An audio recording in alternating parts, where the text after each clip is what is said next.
Our topic for today's discussion is psychodrama. I'm not very sure about how much you know about this concept because when I did this course named Expressive Arts Therapy, 9 years back from Women's Christian College in collaboration with the East West Center for Counseling, we had a lot of foreign trainers. It was something which was quite popular from 1980s, so its origin is not too early, but it's something which is latest, and maybe some of us are not aware of it because of it's not very. The concept is not being very popular in India, and I think that I'll take it a little slower. And today we are going to just have some insights about what it is and how we can use it in a therapeutic platform. If you are already a counselor, a practitioner, and like, if you feel that certain techniques will be useful to you, you can it will be helpful for you to analyze and take a decision whether you want to go with it, learn more about it. So that is the intention of why we are here today, and I'll be presenting a case to you. As you know, I'm Swati Priya.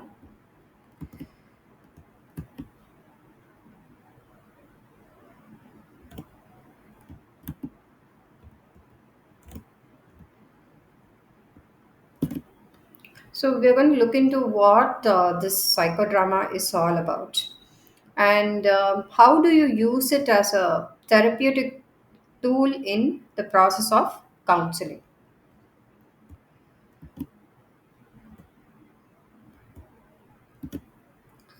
So psychodrama is an action method used as a psychotherapy. So some of us would have done our specialization in psychotherapy, and each of our areas could be very different. After I did my MSc. Those days we had MPhil, but I think now we don't. We have MPhil only in clinical psychology, I suppose. But I did my MPhil in applied psychology and behavioral science department, where my thesis was on emotional intelligence and coping mechanisms, and it was among the young adults and adolescent population. So here, my psychotherapy after that was in expressive arts therapy. So the psycho drama is something which is of an action oriented method.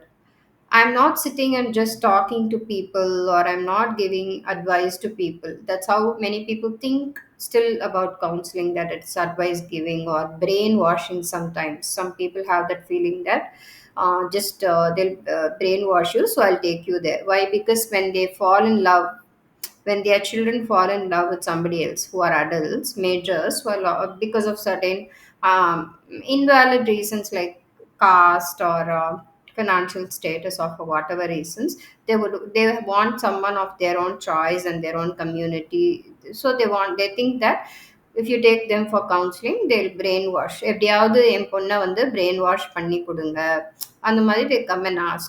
So but we are not here for that purpose. We have bigger work to do. So in this psychodrama thing, it's an action method used as psychotherapy. In Tamil, psychotherapy we call it as ulaviyal sigitchai, psychological intervention, in which clients use spontaneous dramatization, making a drama play. I'll give you a very small example of a drama play.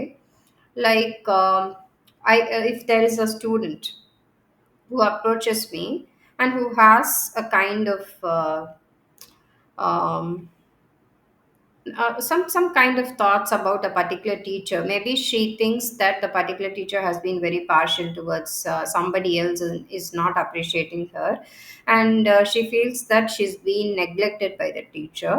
So she comes and tells me that. So that can be true or it may not be true, but sometimes it can be our own assumptions.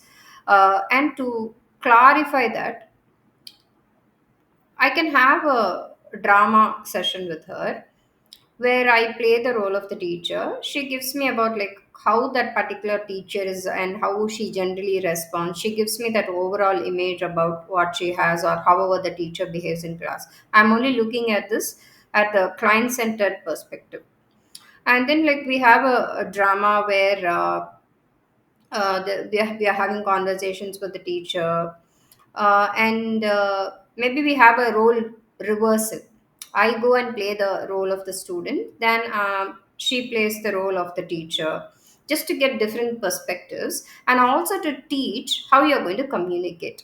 So after this particular role play, I asked that particular girl to go and talk to the teacher in private so that she will get more clarity about what the teacher is actually thinking about. It may not be exactly what she's thinking. Actually, it was not that way. After the role play, she went and spoke. So that was like just a rehearsal before she going and talking to the teacher in the right way, so that she does not offend the teacher, as well as she doesn't have to like keep hurting herself and having a belief which is wrong, maybe wrong. In this particular scenario, it was wrong because the teacher told her that it was not like that. She did not prefer her. She felt that this particular girl did not get a project which was assigned to somebody else, but she was waiting for that project. So she thought that the teacher was showing partiality, and she was coming and talking to me as a school counselor. So, but then later on, after the conversation with the teacher, she comes to know that the teacher had something else for her, which was even more, a little more complex, and the teacher believed that the complex subject, this particular child would be able to do better than the other child. So that was the reason she assigned that particular project to that child, and she had something else for this particular child. After she came to know that, she realized that it was only her perception and her misunderstanding, and after that, that relationship between the teacher and the student gets better. So we as a facilitator here by using psychodrama, using a drama session, you are able to make facilitate that to happen. So that is what the role play also is. There can be various examples like interviewer, interviewee. Maybe if I'm someone who's very nervous of interviews, attending interviews, I get really scared, and my body language itself shows me that displays to the other person that I'm nervous. Then maybe I have a role play with my therapist. So there'll be exchange of roles, so like that it goes on. So, a dramatic self presentation, once somebody does it, and if I'm a trained person, I observe that, I get those inputs, I understand what it is, and I get into that role and display that to them, then they'll be looking at me, who is playing their role, as a different person. For example, when I'm playing the interview candidate's role to that person who already displayed that to me, he enacted and showed me how he would self introduce himself. I copy that and I show to him, I display that to him, and he sits as an observer observing me, but I'm playing his role. If you have understood what I'm talking about, please put a thumbs up so that I don't want to confuse you. If you understood, yeah, thank you. So when he is looking at me, so he will be able to see where he is actually lagging in.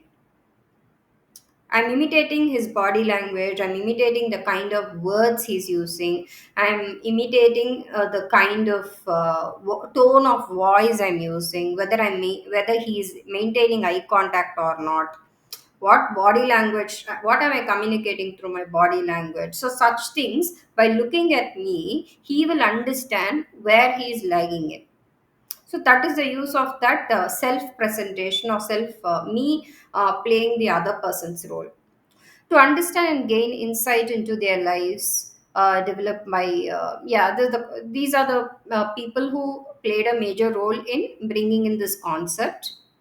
You can just give it a reading.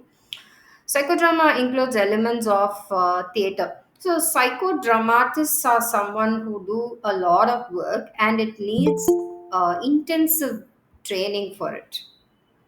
It needs intensive training, and it's not an easy thing to be a director of a psychodrama.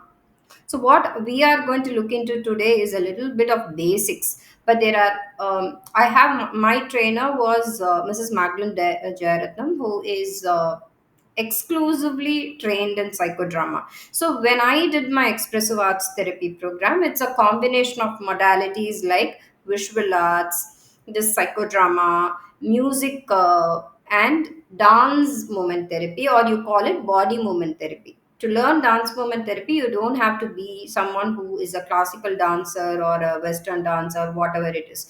However you want to move your body, you're shedding out your emotions, you're doing a lot of energy shifting, and all that happens when you're in that process. So that's a therapeutic way in which you can heal yourself. And there is storytelling, the way you're narrating it. My own life story, when I narrate it like it's happening to someone else, I give a character name to my life story. Instead of using Swati, maybe I'm saying Meera, Meera's story, and I'm saying Meera's story to my therapist. Then there could be some clarity which I can actually get about my own life. When I'm talking about my own life, maybe I'm able to see some spots or some blocks which I'm putting to myself, or where people around me are putting to me. This is just an example. So this can be enacted on a stage. A person who's well trained in this will be able to facilitate this kind of stage show where there are different participants who can play different roles. So when you do it as a group, generally we do this. So that's one thing. So it's often conducted on a stage or space that serves as a stage area where props can be used. Props are materials. We will use materials in it. So I think you will be able to understand this concept better when I'm explaining a case to you. So I have a like case to present to you, in which I will explain to you of how I used this psychodrama technique in a little easier way for each of us to understand.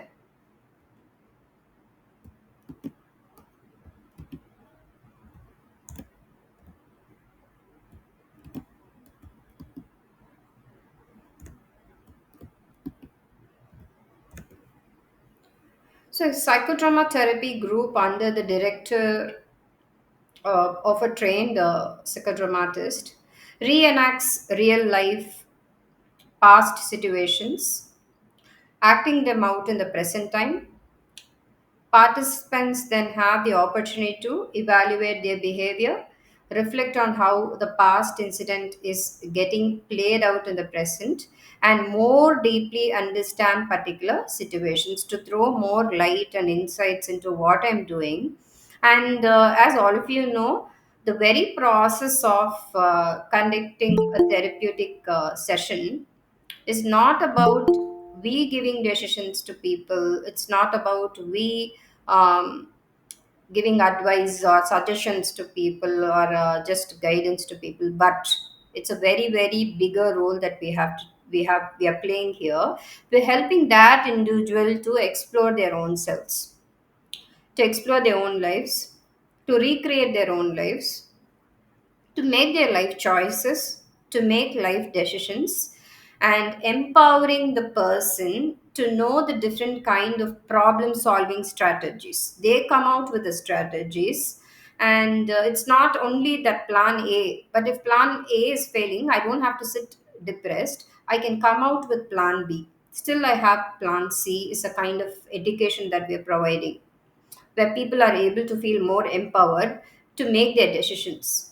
Then, for that individual to explore their strengths and their limitations, because every individual has strengths and limitations which varies from person to person. Each of us are very different people that way. Whether you're a counselor or you're a client, you're a different person. What has created you and me in a different way is our genetics. Genetically, we're very different people, and the innate skill within us is very different.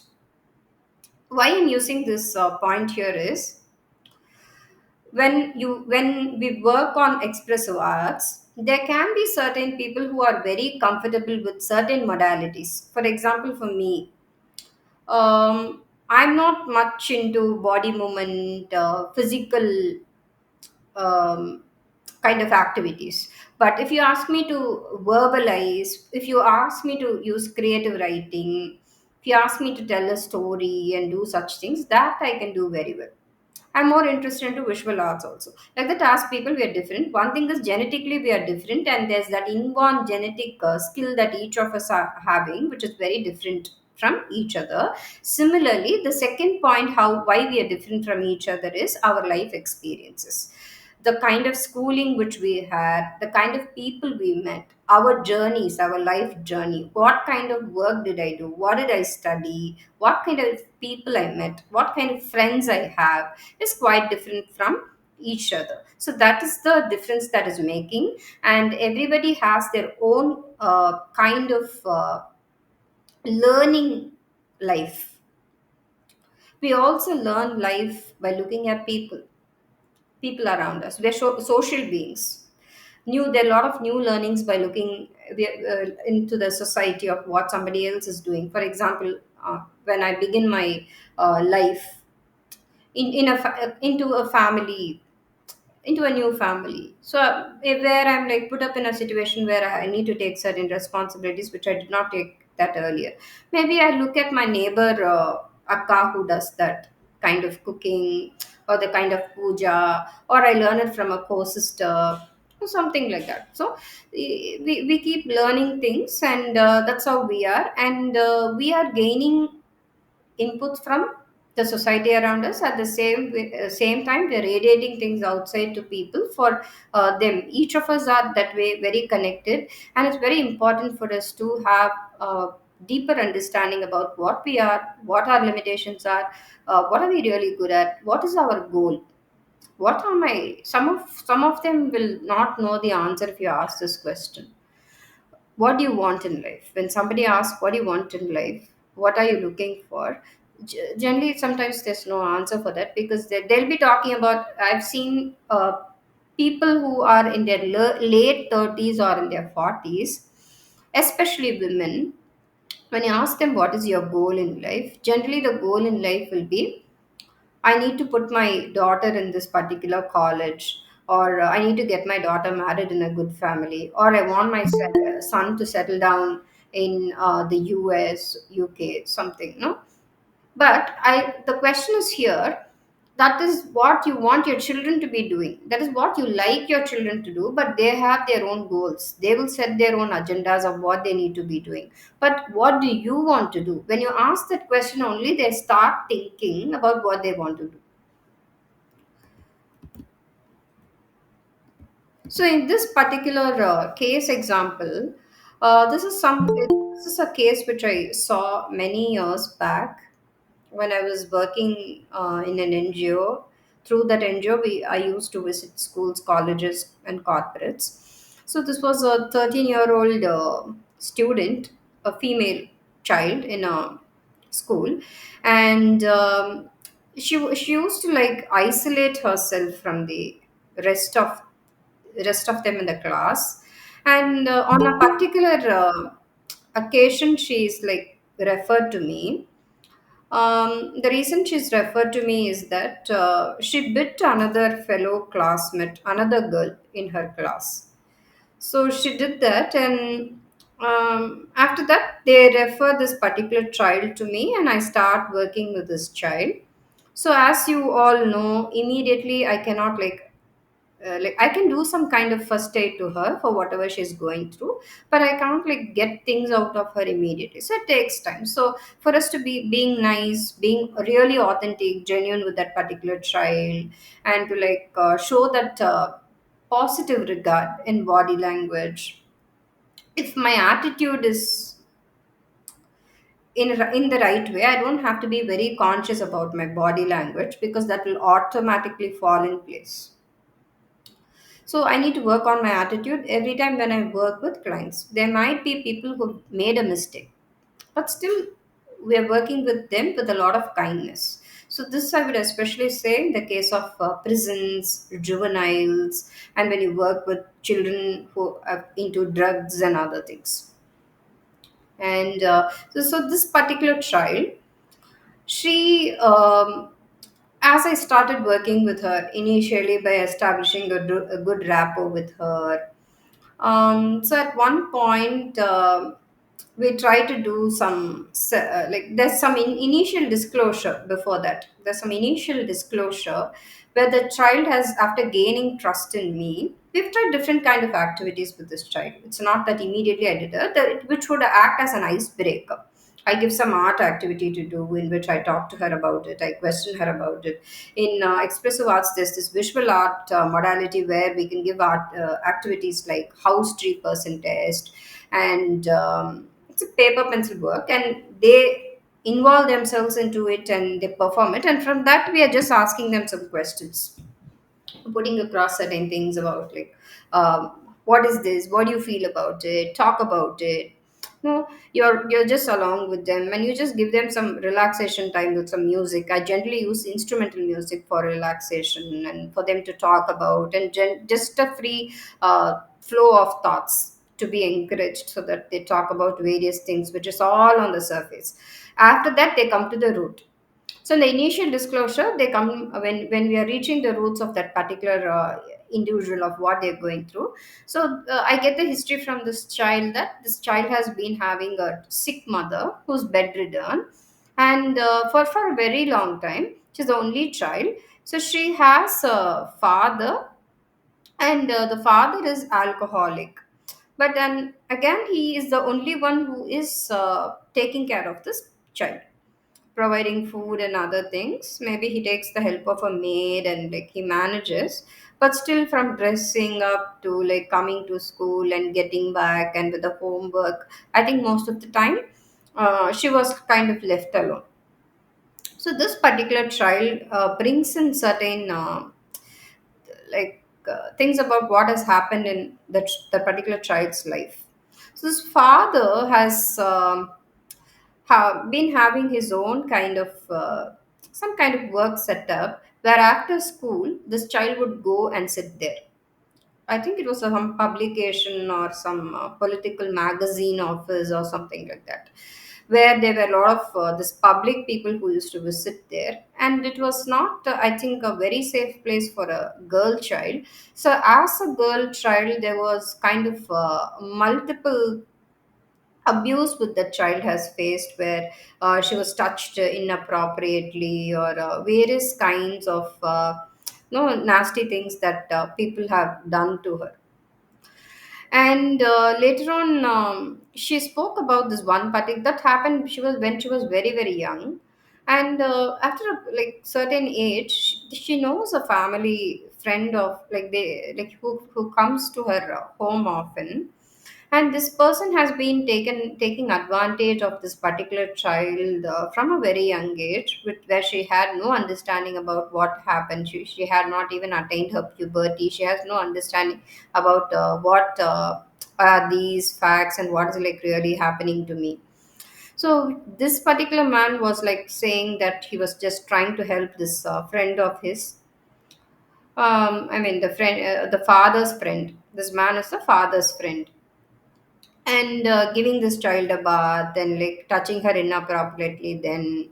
And he was feeling a lot of pleasure by just sitting very close to her, touching her in the wrong areas and such things. So it's purely sexual abuse that she underwent.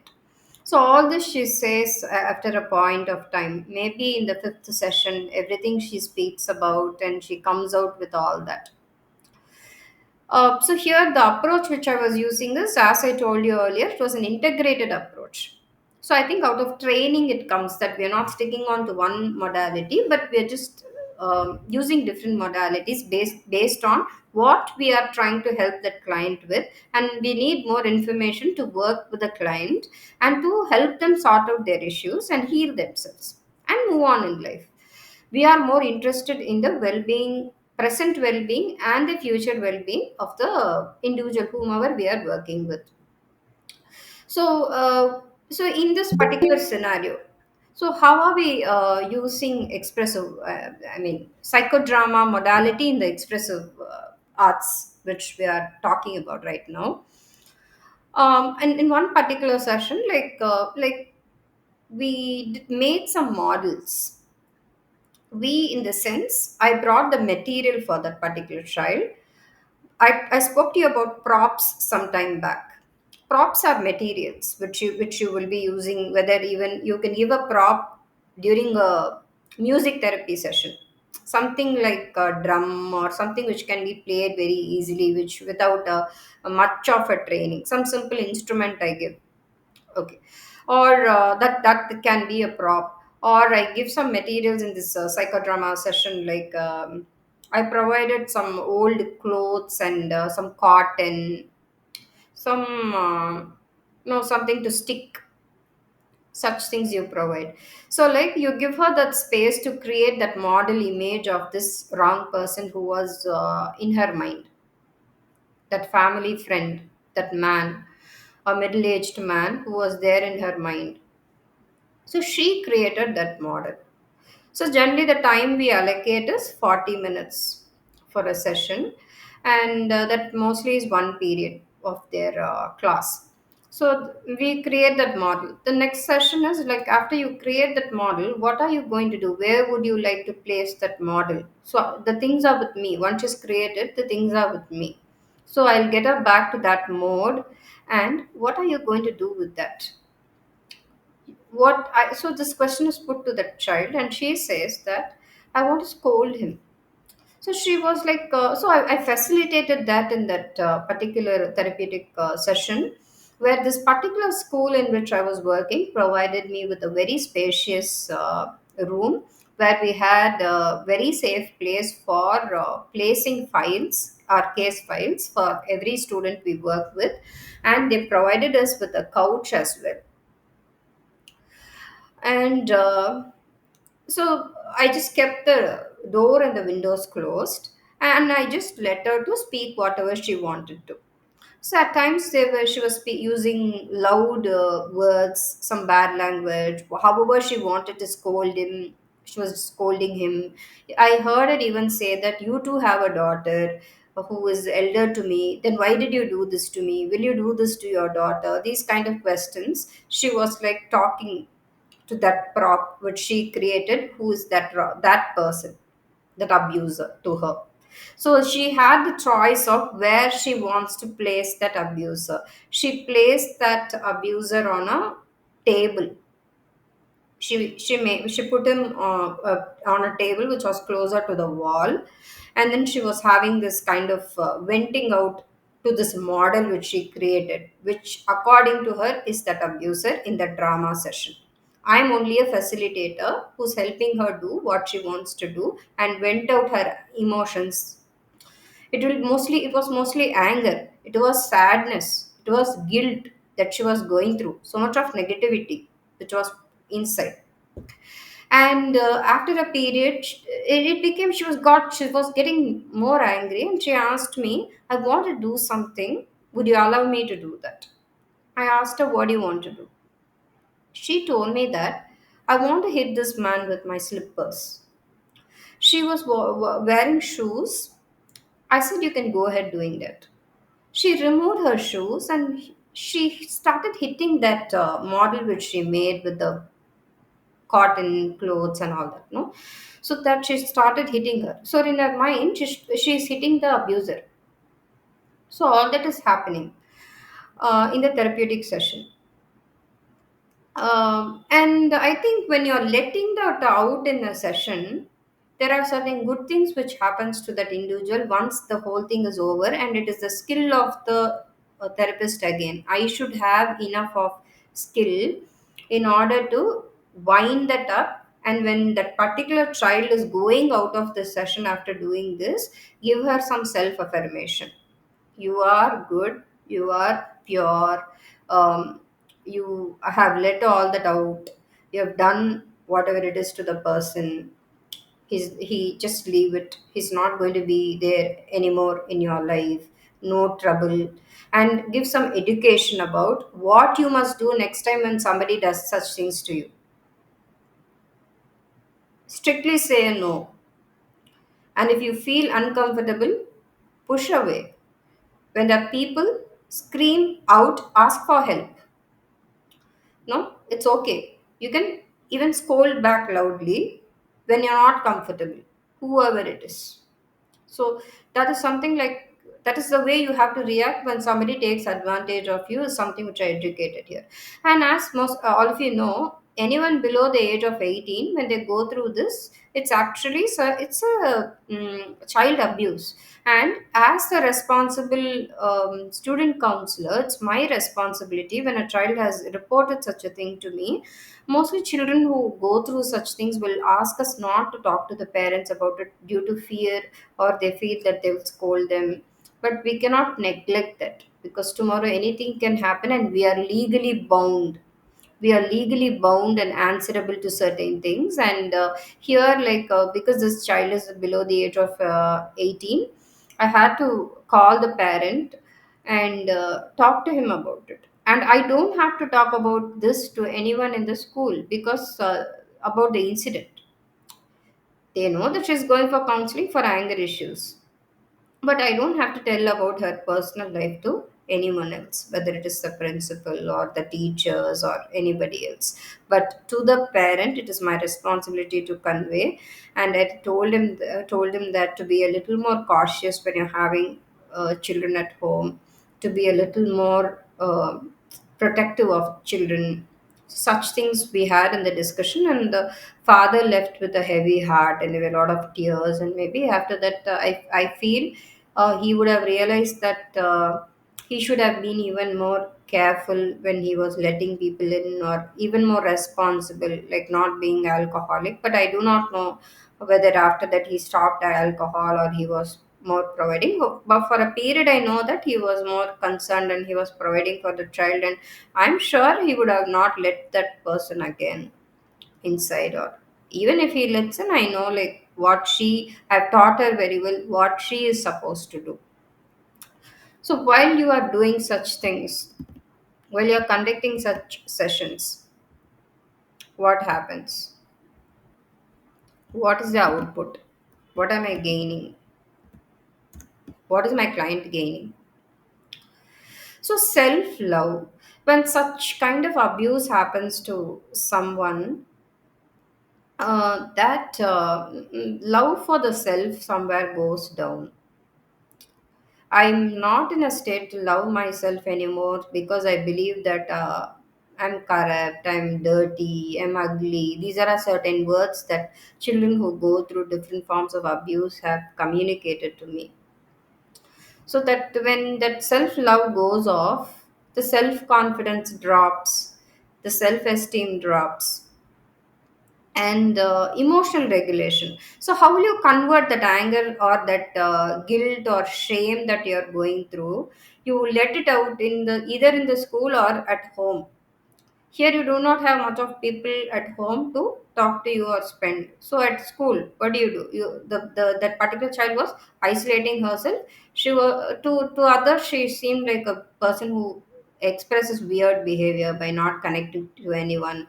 If a teacher asks her to do a particular homework, she won't do it and she'll come back. And when the teacher is asking her, questioning about it, she will just stare and she will be quiet. She will not communicate anything to the teacher. So that is that they felt it's a little weird, where the other children will give some response, or they'll start crying, or they'll put a sad face or whatever. But she was like very cool, expressionless about it, not much bothered. Do what you want to do. I'm someone like that. And small fights for bench and all that.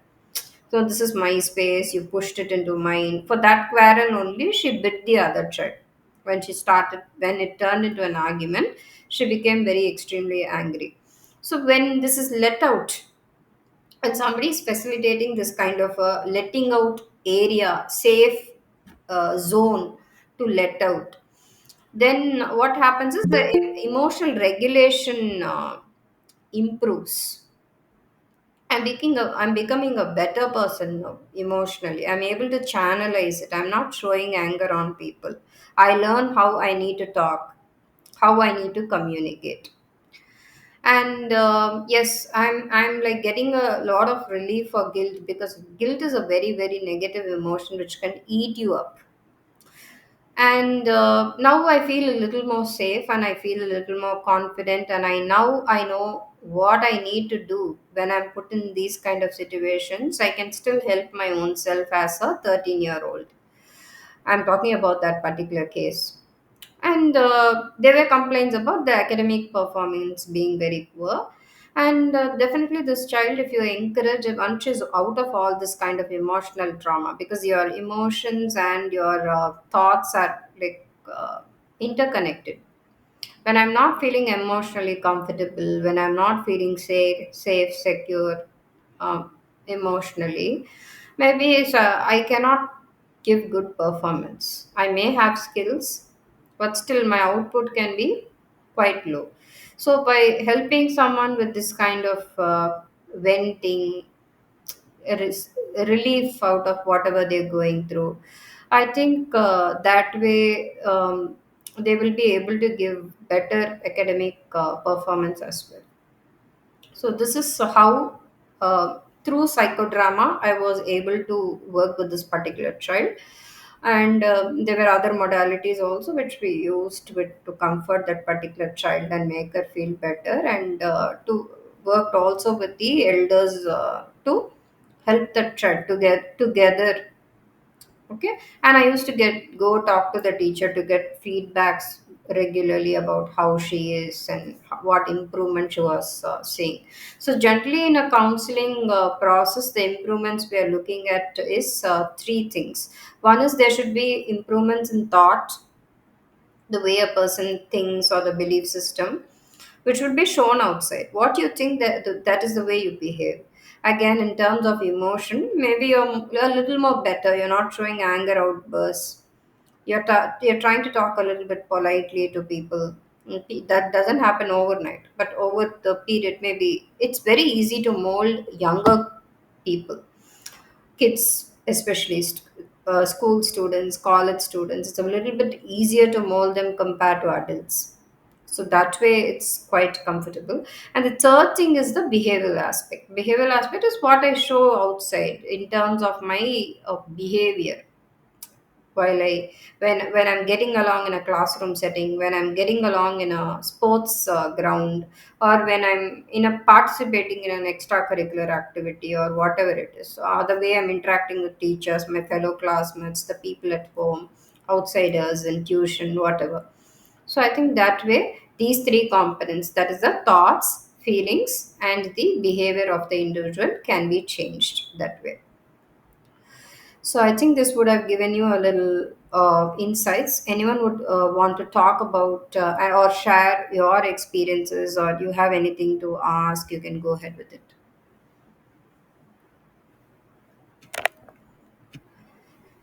Or you can give me some feedback about what your takeaway was from today's session. Please go ahead. Please feel free.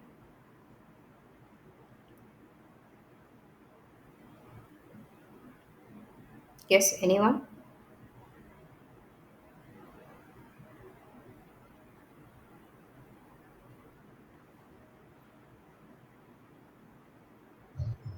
Hello, Yes, ma'am.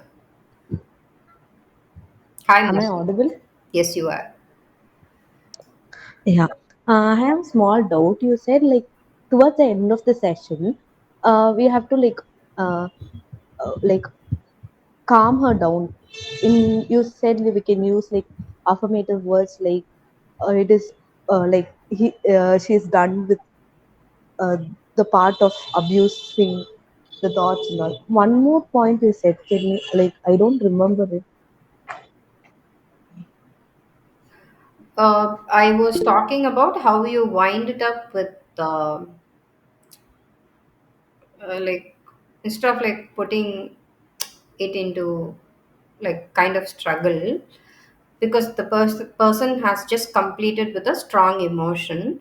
Before letting them out from the therapeutic session, it's very necessary to calm them down.